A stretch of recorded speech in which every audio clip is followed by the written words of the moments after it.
Good morning. My pleasure to meet you, of course.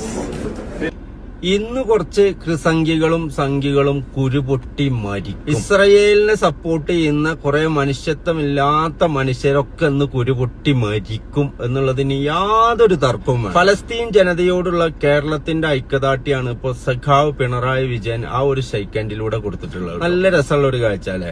രാഷ്ട്രീയപരമായിട്ട് പല എതിർപ്പുകളും ഫലസ്തീനിൽ ദുരിതം അനുഭവിക്കുന്ന മനുഷ്യർക്ക് കേരളത്തിന്റെ ഐക്യദാർഢ്യം കേരള മുഖ്യമന്ത്രിയിലൂടെ ഇങ്ങനെ കൊടുക്കുന്നത് കാണുമ്പോ നല്ല സന്തോഷമുണ്ട്. ഫ്രീ ഫലസ്തീൻ എന്നിങ്ങനെ ഉറക്കനെ വിളിച്ചു പറയാൻ തോന്നുന്നു. കേരളം സന്ദർശിക്കാനെത്തിയ ഇന്ത്യയിലെ ഫലസ്തീൻ അംബാസഡർ ആയിട്ടുള്ള അബു അബ്ദുള്ളക്ക് സ്വീകരണം നൽകിയിട്ടാണ് കേരള മുഖ്യമന്ത്രി ഫലസ്തീൻ ജനതയോട് കേരളത്തിന്റെ ഐക്യദാർഢ്യം എത്രത്തോളം ഉണ്ട് എന്നുള്ളത് കാണിക്കുന്നു. ഇന്ന് കുറെ ആളുകൾ കുരുപൊട്ടി മരിക്കും. സത്യം പറഞ്ഞ മരിക്കും. നല്ല കുരുപൊട്ടുന്നുണ്ട്. കമന്റ് ബോക്സിലൊക്കെ ഇങ്ങനെ കിടന്ന് കുരുപൊട്ടി ഒലിക്കുന്നുണ്ട്. അപ്പൊ എന്തായാലും മുഖ്യമന്ത്രി അത് വേറൊരു ലെവലാണ്. അയാൾ പറഞ്ഞ വാക്കൊക്കെ പാലിച്ചിട്ടുണ്ട്. അത് ആരുടെ മുന്നിലും തല കുനിക്കാതെ അതിങ്ങനെ പവർഫുൾ ആയിട്ട് നമുക്ക് ഇങ്ങനെ പറയാൻ പറ്റണം. നമുക്ക് ഒരു പവർഫുൾ ആയിട്ടുള്ള ഒരു മുഖ്യമന്ത്രി ഉണ്ട് എന്ന് പറയാനുള്ള ഒരു ആർജവമുണ്ടല്ലോ, അതെന്തായാലും പറയാതിരിക്കാൻ പറ്റൂല.